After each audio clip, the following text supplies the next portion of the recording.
It rewards only the most successful miners. It rewards only the most economic miners because it has this thing called the difficulty adjustment, which is my favorite part of Bitcoin. It's really the magic glue that holds Bitcoin together, and I discuss it in the Bitcoin standard and in the fiat standard. What happens is that if more miners try and mine copper or gold or silver, you end up with a lot more copper or gold or silver. But with Bitcoin, the more miners that get into the network, you still get the same number of Bitcoin as was predetermined earlier. But the difference is that you don't get, but it just gets harder for the individual miners to get into the network. So it's more like a sports competition wherein there's one trophy, and then the more competitors get in, the trophy just gets harder to win. It doesn't get, you don't get more trophies handed out. So how in the world did Satoshi figure this out? How did he, I don't understand how he could conceptualize this. It just doesn't make sense to me.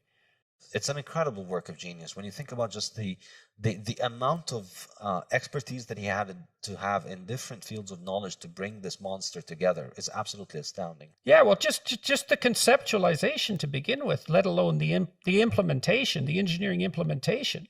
To be fair, I mean, it wasn't like he invented this problem. It's a problem that had been around for many decades. People had been trying to build a digital form of money for decades. Since the 1970s and 80s and 90s, there had been attempts to do something like this. And the different attempts to produce something like this always came up against a technical problem called the Byzantine generals problem. And then Satoshi figured out a solution to it through the proof of work system, which is absolutely astounding. So tell me about that. That sounds, if we can do that without deviating too much. So what is that problem and how did he solve it? Well, the problem is essentially about how to get all the different nodes on the network to agree on the same version of what's going to happen together. How do they all agree without having a central command authority? That's really the issue. And why was that the Byzantine generals' problem? Ashamed to say it, but I'm not very much up on my history. I'm not sure where the history of the term comes from. Okay. Well, I won't torture you with that then.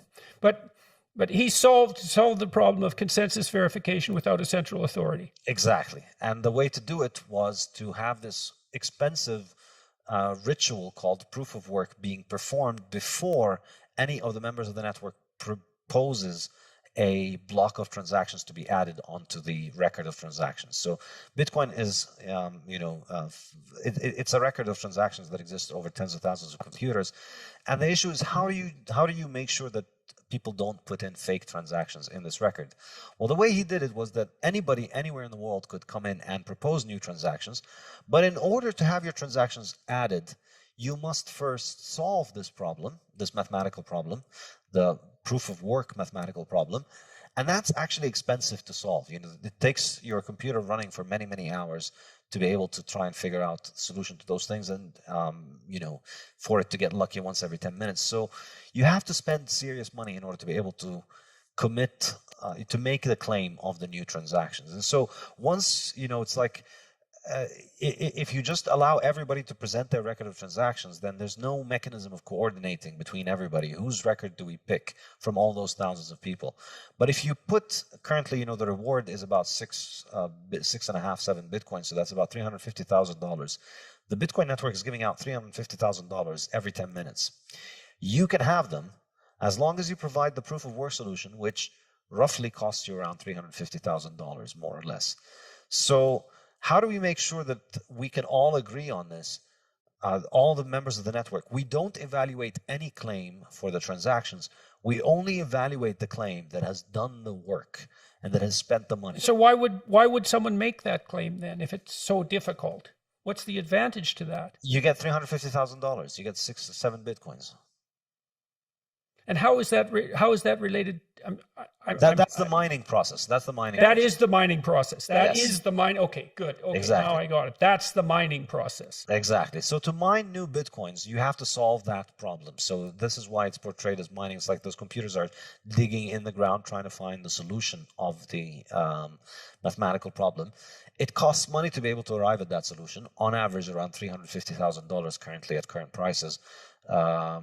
So that's in order to be able to make a claim to get that, your claim doesn't get looked at unless you've solved the problem. And it's very cheap for everybody on the network to see that you have the right solution to the problem, but it's very expensive to arrive at that solution. So the solution is like this very difficult key to find, but once you've found it, it's trivial to verify that this is the right key because you just put it in the lock and it works.